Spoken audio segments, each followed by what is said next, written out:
तमिलनाडु की राजनीति में साल 2026 एक ऐसा राजनीतिक भूकंप लेकर आया है जिसने पिछले 60 सालों का इतिहास इस राज्य का बदल के रख दिया है। जहां एक तरफ अभिनेता विजय की पार्टी टीवीके ने अपनी पहली फिल्म की तरह बॉक्स ऑफिस ही नहीं बल्कि सत्ता की दहलीज पर भी ब्लॉकबस्टर एंट्री मारी है, वहीं देश की सबसे बड़ी पार्टी बीजेपी के लिए यह चुनाव एक बुरे सपने से कम नहीं रहा है।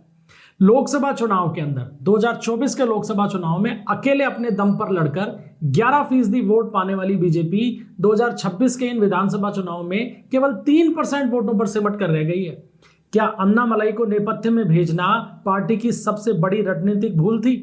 और सबसे बड़ा सवाल, क्या विजय की तमिलनाडु में हुई इस ऐतिहासिक जीत ने बीजेपी के लिए तमिलनाडु में बंगाल मॉडल दोहराने का रास्ता खोल दिया है? चलिए बात करते हैं। आंकड़े गवाह हैं कि विजय की टीवीके ने तमिलनाडु की राजनीति में वो कर दिखाया जो दशकों से कोई नहीं कर पाया था। 234 में से 108 सीटें जीती हैं और सबसे बड़ी पार्टी बनकर टीवीके उभरी है। और इसमें भी गौर करने वाली बात यह है कि विजय की ये सीटें जो है ये सत्ताधारी डीएमके और विपक्षी दल एआईएडीएमके के कुल योग से भी ज्यादा हैं।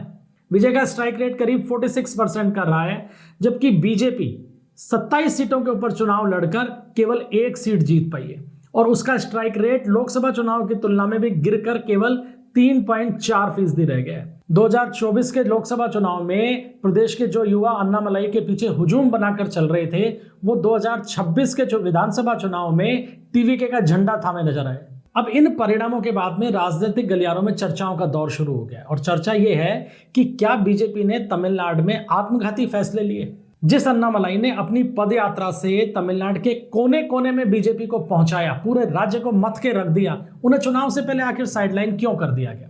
अब पार्टी इसे भले ही अपनी रणनीति बताए, लेकिन हकीकत यह है कि अन्ना द्रमुक ने यह दबाव बीजेपी पे बनाया कि अगर समझौता करना है तो फिर अन्नामलाई को पर्दे के पीछे भेजना पड़ेगा, यानी उन्हें प्रदेश अध्यक्ष पद से हटाना पड़ेगा। बीजेपी ने ऐसा किया भी, लेकिन नतीजा क्या रहा? फायदा क्या हुआ पार्टी को? बीजेपी ने अपना वो कोर वोट बैंक और युवा जोश खो दिया जो अन्नामलाई की वजह से पार्टी के साथ जुड़ा था।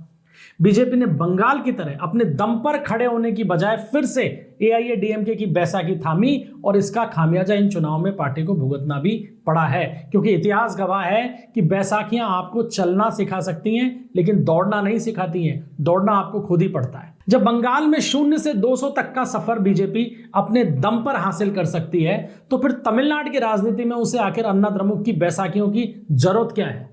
ये सवाल बीजेपी के नेताओं से पूछा जाना चाहिए और वर्तमान हालात को देखते हुए तो ये लगता है कि इस समय उनके पास में इसका कोई जवाब नहीं होगा। इन चुनाव में एक और बड़ी बात निकल कर आई और वो है द्रमुक यानी डीएमके सरकार का पतन। स्टालिन सरकार के 15 मंत्री हार गए और खुद मुख्यमंत्री एमके स्टालिन को पार्टी के एक बागी के सामने शर्मनाक हार का सामना करना पड़ा और इसका आधार बना सनातन का विरोध।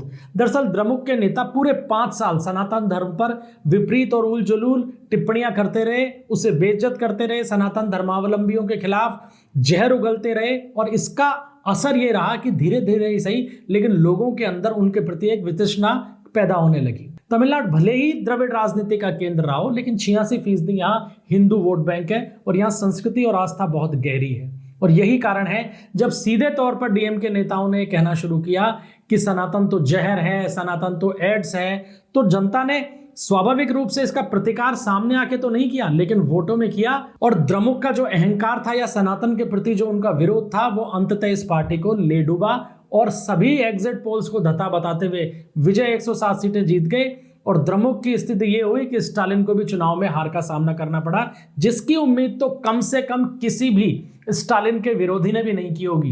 किसी को यह अनुमान नहीं था कि स्टालिन चुनाव हार जाएंगे क्या, लेकिन हुआ यही है कि सनातन का जो विरोध आप 5 साल करते रहे उसका रिवर्ट आपको झेलना पड़ा और लोगों ने आपके अहंकार को ठिकाने लगा दिया। इसके अलावा ईसाई और मुस्लिम वोट बैंक जो कभी डीएमके की ताकत हुआ करता था वो विजय की एंट्री के कारण डीएमके से अलग हुआ और एक मुश्त विजय के साथ में जुड़ा। करीब 12% वोट है तमिलनाडु की राजनीति में ईसाई और मुस्लिम, और ये वोट थोक के भाव के अंदर विजय के साथ जुड़ा और डीएमके को सीधा 12% वोटों का यही घाटा कर गया।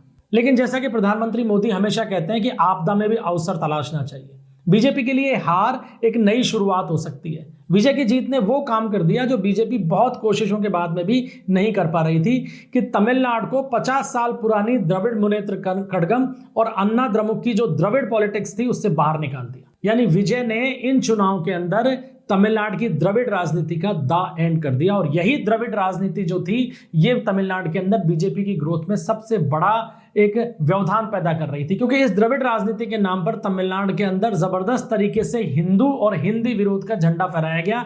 लेकिन अब कम से कम माहौल बदलता हुआ दिख रहा है, द्रविड़ राजनीति किनारे हुई है। तो टीवी के जीती है ये बात अलग है, लेकिन कम से कम बीजेपी के लिए भी अवसर बना है कि वो अब प्रदेश के अंदर अपने आप को रिकवर कर सकती है। लेकिन इसके लिए जरूरी है कि वो अन्ना द्रमुक के बोझ से खुद को आजाद करे। उसके पीछे चलने की किसी सूरत में बीजेपी को जरूरत नहीं है, क्योंकि अन्ना द्रमुक का भी अब ये मान लीजिए कि अवसायन शुरू हो गया।